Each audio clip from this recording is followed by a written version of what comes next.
Howdy y'all! Welcome to the Baje Whitethorne Art Museum's Facebook page and my home studio. My name is Lynette. I am the Education Outreach Coordinator at the museum, and I'm so excited that you are joining me again today for another live drawing lesson.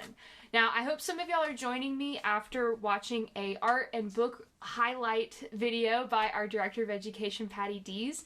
This week she highlighted some incredible work that I'm really excited to base a drawing off of today. The book that she recommended is called Beauty Beside Me, Stories of My Grandmother's Skirts. It is written by Sarah Finyazi and illustrated by Baje Whitethorne Sr. They are both Dene Navajo artists, a writer and artist, and the artwork that she highlighted is one that I'm going to be using as inspiration for a book. It's by the illustrator of the book, Baje Whitethorne Sr., and it is a piece called The Healing Song Balance. I'll show you that in a minute. So our drawing, if you want to watch that video again, I would recommend going after this video is done and checking it out. So for the drawing, Baje Whitethorne's artwork is inspired by nature and the landscape around him, and so today I wanted to do a drawing of a beautiful sky or skyscape. We get a sun and some clouds in here. It's going to be incredible. So for your drawing today, just use whatever you have around your house. If all you have is a piece of paper and a pencil, that's all you need. You don't need anything super fancy. I'm just using what I have around the house, so it's nothing super fancy either. Also, your artwork, because you're using whatever materials you have, yours isn't going to look exactly like mine, and it doesn't have to. Mine's not even going to look exactly the same as this one because I want to experiment, take risks, and try some new stuff. So I'm not even going to make mine exactly like this. Because the whole point of this is to practice, to have fun, to experiment in the artistic process. So I hope you guys have grabbed some materials and are joining me to draw, and I'm going to switch my camera around so you can see the table in front of me. So you're going to get a nice view of my ceiling really quick. And then I'm going to find the button. Here it is. Just give me a quick sec to make sure this looks nice. Yeah, okay. Get my script out of there. Y'all probably don't want to see that. So the artwork, I wanted to talk to y'all really quickly about Baje Whitethorne's artwork since that's going to inspire our drawing today. So we had Baje Whitethorne Sr. in an exhibition last summer called The 6 Navajo Masters. It was an exhibition that showed 6 important contemporary artists that are Dene or Navajo, and that included Tony Abeda, Shanta Begay, David Johns, Emmy Whitehorse, Baje Whitethorne Sr., and Larry Yazzie. All incredible, incredible artists. I highly recommend you look up their work. We have videos available on the Baje Whitethorne Art Museum YouTube page and on the website of walkthroughs of that exhibition where you can see the artists talking about their work, which is really cool. So one thing to clarify, when I say, I'm actually going to write it down so y'all can kind of see what I'm talking about, but you might be familiar with the Navajo. They are an American Indian tribe and territory. So I have kind of a map to show you really quickly. So we live over here in Atlanta, kind of like, you know, we live north of Atlanta if you live in Cartersville where the booth is. And the Navajo or Dene Nation is over here. It's mostly in this corner of Arizona, but it kind of takes up this Four Corners region. So they live over there, and when I say Dene, so Navajo is a name that other people gave the Dene people. So I'm gonna write it out really quick. Okay, so whenever I'm saying Dene, this is how it's spelled. So the Dene is what they call themselves. The Navajo is just a name that other people gave them. So I'm going to use them interchangeably because a lot of people are familiar with Navajo, not as many people are familiar with Dene. So if I say both of those words kind of at the same time, that's just what it means. So Baje Whitethorne's artwork, and also a lot of Navajo and Dene, they are taught to live in harmony with nature, with Mother Earth, Father Sky, and it's an inspiration for a lot of their artists to portray nature, the landscape that they live in within their artwork. And Baje Whitethorne especially expresses to seek the beauty he sees in the earth, in life, through simplicity, and enjoys portraying these things through his artwork, like movement and color and line and shape, which are all things we're going to talk about today while we're doing our drawing. But I wanted to give you a really quick overview of his work, since that's going to inspire our drawing. And I'm going to leave these kind of to the side while I work. So, let me get sorted over here. All right. So to begin with, all I'm going to need is my piece of paper and my pencil while I draw the outlines, which are just the really important lines that you need within your artwork. So first of all, I'm going to start with drawing the sun. The sun and the clouds are the most important thing in this drawing, since we're drawing the sky. And last week I don't have it with me, but I used, it was a roll of tape to trace a circle on my drawing, because that helped me not worry about it being, a not perfect circle. But I'm not going to use one today, but if you want to use a cup or a mug or something to trace a circle while you're drawing your sun, that's totally fine. I'm actually going to look at this painting because I really like the sky in this one, and I'm going to kind of copy this one more than kind of doing this style, which I saw in the book that our Director of Education, Patty Dees, mentioned in her video. This is kind of a sky that you see more in that book. But I'm going to kind of imitate the one in this painting for today. So I'm going to start, and since this painting I put the sun kind of on this left side, I'm going to do it on the right side just to be different. So I'm going to start with drawing a circle, and I'm going to make my sun pretty big, and you can draw your sun pretty small. Now, the way I just drew that, I like drawing lots of really light lines whenever I'm drawing, and then whenever I get a shape that I like, just going over the lines that I like best. And then I can erase the ones that I don't like as much. So I've got my sun, and now I'm going to go ahead and start drawing my clouds next. Sorry, I bumped you guys. So for my clouds, one thing I really love about Baje Whitethorne Sr.'s artwork is his clouds are very bubbly. They're very circular. I mean, they're almost complete circles. So I'm going to imitate that in my own work. So I'm actually going to make a big cloud that overlaps or covers the sun. So I'm going to start, you can think of this as drawing like the petals of a flower or big bubbles. Here we go. And then mixing in some big and some little ones. So I'm looking at his clouds where he'll draw some big bubbles and then have like the bottom, or as it goes out to the edges, be very straight lines. So I'm going to draw some straight lines, and I'm even looking at his artwork and seeing that not all of his lines are super even, and so I'm going to make mine not super straight either. Okay, so we've got our cloud, and the way that I'm going to make this look like it's overlapping is, since the cloud is going over the sun here, I'm going to erase this part so it looks like it's behind the clouds. There we go. Easy. Alright, so now that I've got my clouds done here, I'm actually going to I want this one to be bigger. Needs more variety of shape, of size. There we go. Okay, so now that I've got this, let's see, I'm actually going to, because in his artwork, I've noticed that sometimes there's like one big cloud and then lots of little clouds around it.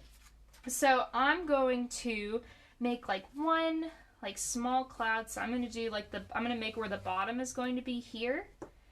And then I'm going to, let's see, make the bubbles of the cloud up here. Go. Excellent. And then I'm going to taper off. And then I'm going to want to continue it onto this side. Something I might forget otherwise. Okay.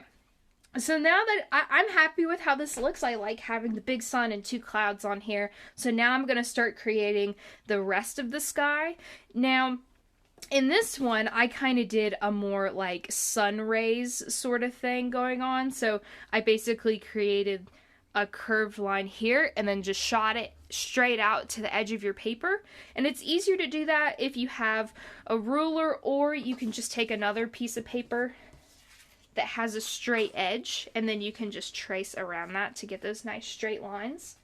I think for this one, I don't want to do the sun rays as going like diagonally out, because this is typically, I feel like when we think of a sun, it's like the circle and the lines going that radiate or going out with around it. And I'm going to kind of do what Baje Whitethorne does more in this artwork, where he has some other clouds and lines going straight out. And actually, one thing I wanted to point out that I really love about Baje Whitethorne's artwork is he always includes these like little, like these circles and then these like straight lines that go, these little hatch marks around his artwork. I really love those little details. And also, you might think about things that you can include in your sky, like if you want to draw some birds, maybe I'll include some birds in mine, or you could do an airplane. So there's different ways that you can really make this artwork your own. If you have any suggestions for things I should do in mine, you can let me know. Let's see. So I'm going to do some diagonal lines. Just kind of come out. And yeah, these don't have to be super perfect or anything. Let's see. Do another one up here. And let's see. Let's do one that kind of goes down. And then, let's see, and then I'm going to add some of those little hatch marks.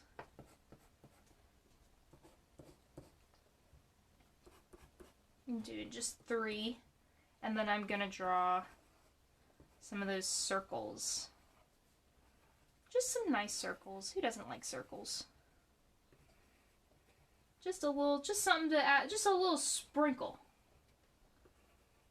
Make your artwork pop. There we go. All right, I'm really happy with how this looks. So, oh wait, I wanted to draw birds. All right. So whenever I draw birds, and Baje Whitethorne Sr. draws them in a similar way, where you kind of just do like 2 little humps. Go, whoop, and then a whoop. And then the idea is, you know, this is the beak. These are the wings. Very simple way of drawing birds. That's hard to mess up. Because if the birds are really far away and they look this simple, it doesn't matter if it's super perfect. Alright, so now what I'm going to do is I'm actually going to take a Sharpie and I am going to go over some of my pencil lines, because I want to make sure that whenever I finish, it really pops. And it also helps to create a range of values, so I have the really dark black of the Sharpie and then the white of the paper that I will leave in certain areas. Let me see here. Alright. So actually, while I'm doing this, I wanted to talk about Baje Whitethorne Sr. for a second, because I was able to listen to him give a talk at the Booth Western Art Museum, and that talk is actually available on our YouTube channel if you want to go check out that video, where he actually talks about how he learned to draw. So he grew up on the Navajo Nation, and his grandfather was a farrier, and it's somebody who takes care of horses, and he would also draw horses. And whenever Baje was like 5, like very small, he just admired his grandfather's drawings of horses and really, really wanted to learn how to draw horses, because he thought his grandpa was awesome and wanted to imitate his work. What he did, so he would ask him like every day, like, can you please show me how to draw a horse? I really want to learn how to draw a horse. And finally, his grandpa was like, okay, I'll show you how to draw a horse. And his grandpa was like, you like potatoes, right? And here, I'll kind of draw along kind of what his idea was on the scrap paper. So he's like, you know how to draw a horse, right? So, you know, or no, he didn't say you know how to draw a horse. He said, you like potatoes, don't you? You like to eat potatoes? Everybody loves potatoes. Think of drawing a horse as drawing lots of different sizes of potatoes. So for the head, you know, you're going to draw like a small potato. And then for the body, you're going to draw like a big potato. And then you're going to need some zigzags for the hair. and then you're going to need some eyes and some ears and a nose for your horse to hear and see and smell you. And then the horse wants to eat potatoes, right? So it definitely needs a mouth. So this is how Baje Whitethorne Sr.'s grandfather taught him how to draw a horse.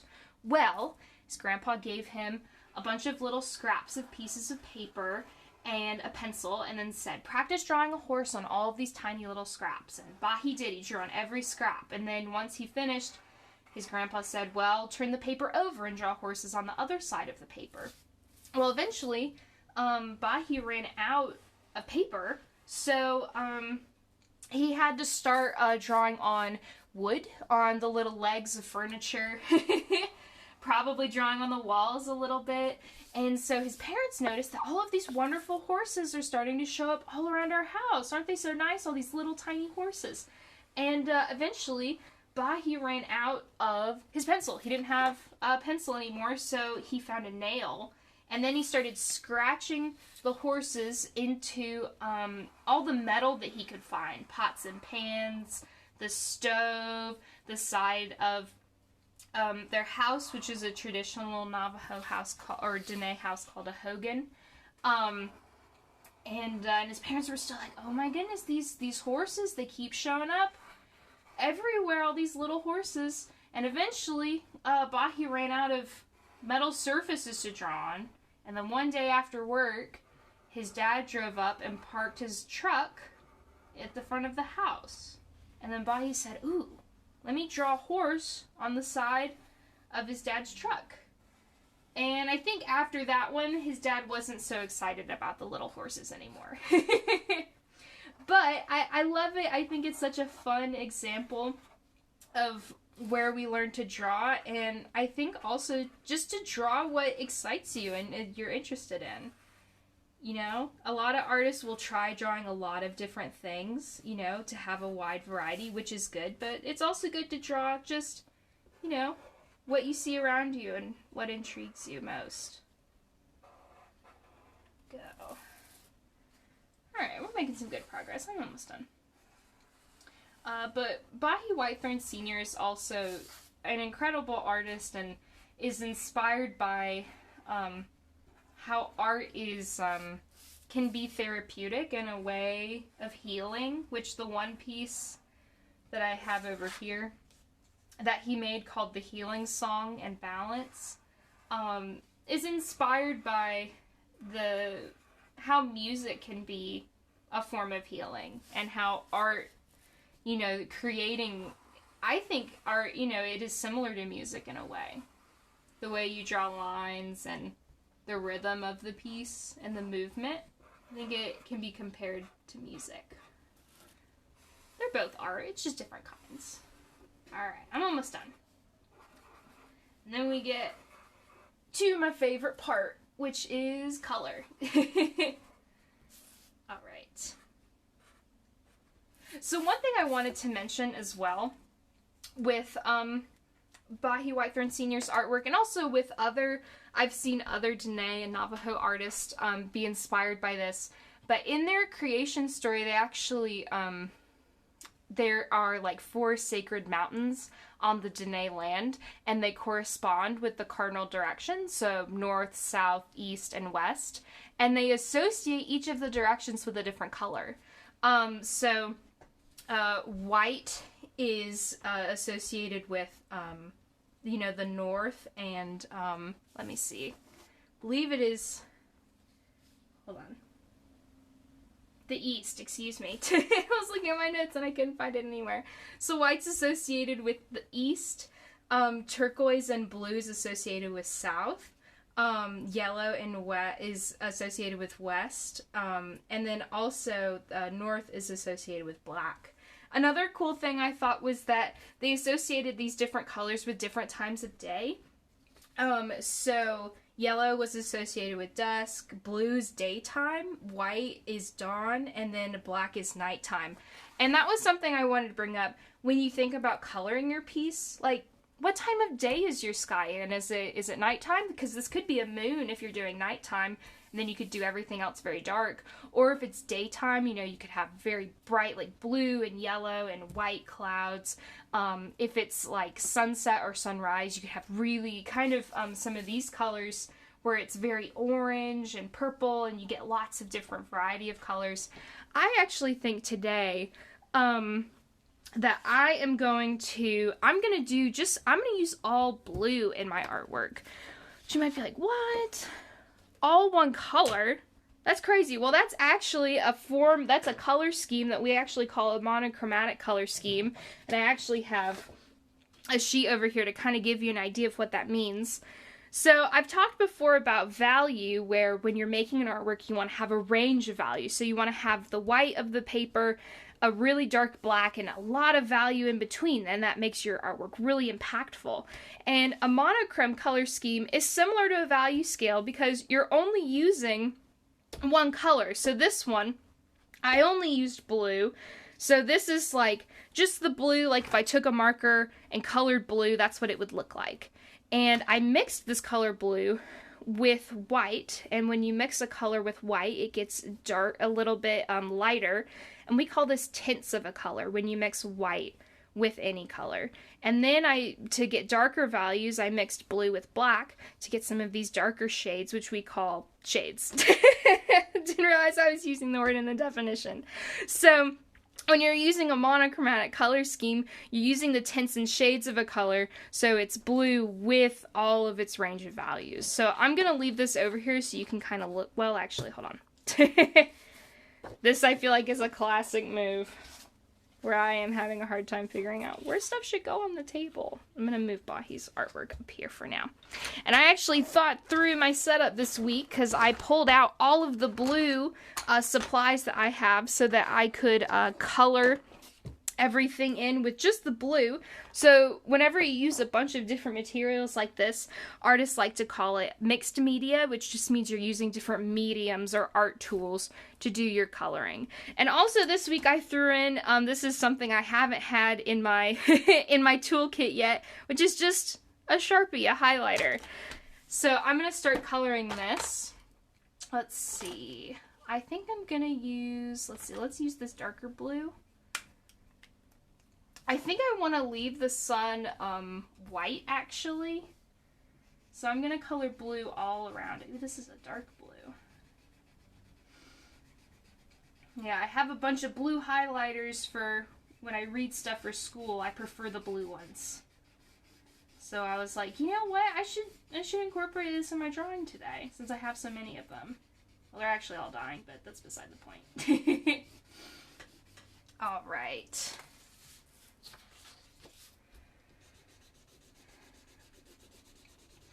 So we'll see how far I get with this marker too, because a lot of my markers are really old, so it might start to give out on me at some point. That's okay. Trying to use it all up.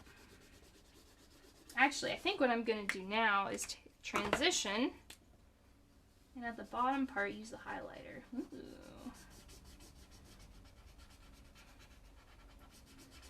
I actually haven't tried using the highlighter yet, so I'm very excited about it. But yeah, it's already dying. Hang in there. Alright, let's switch to this one. Alright, so I'm also going to kind of lightly draw over the blue so it kind of looks like it's fading into that color. Oop. Whoops. Didn't mean to bump y'all. Happens all the time. All right. I'm going to switch to this one.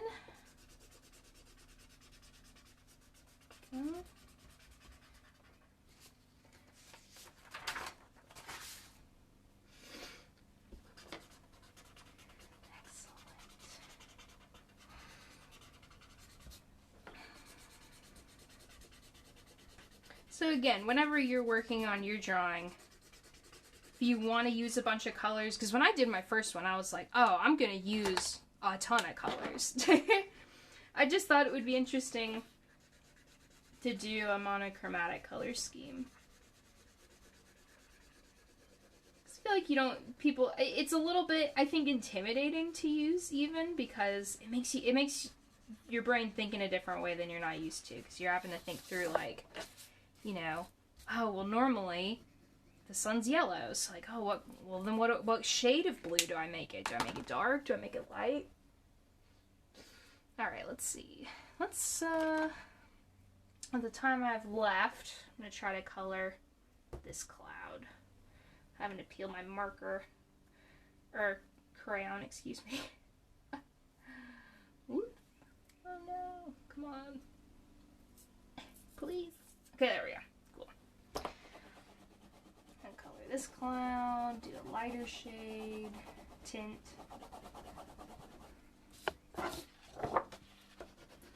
And also, with monochromatic color schemes, I feel like they're really fun to do if you are using paint, because then you can mix the colors with like your paintbrush and only use those 3 colors, which is very fun. I will say I feel like yellow's a little bit harder to do, the monochromatic color scheme, because mixing, if you've ever been drawing and, you know, a little bit of black mixes with the yellow, it gets kind of yucky. So it gets a little bit harder ever using yellow, which is kind of why I chose blue, because I feel like it's a little bit easier. Blue's just a nice color too. I also was thinking of how the Dene associate blue with kind of the daytime, and that's what I was trying to go for.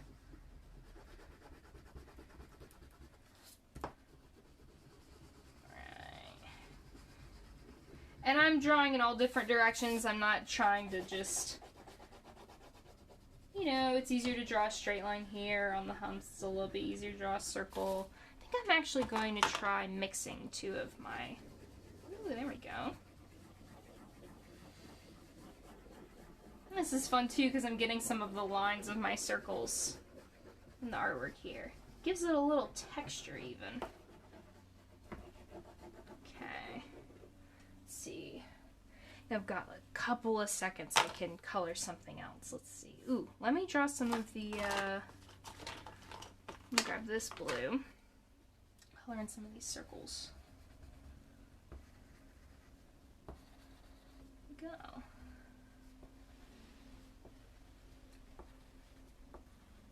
Also, one thing you can do, I just thought of, I'll experiment with it to show you. So one thing I also have is a white pencil.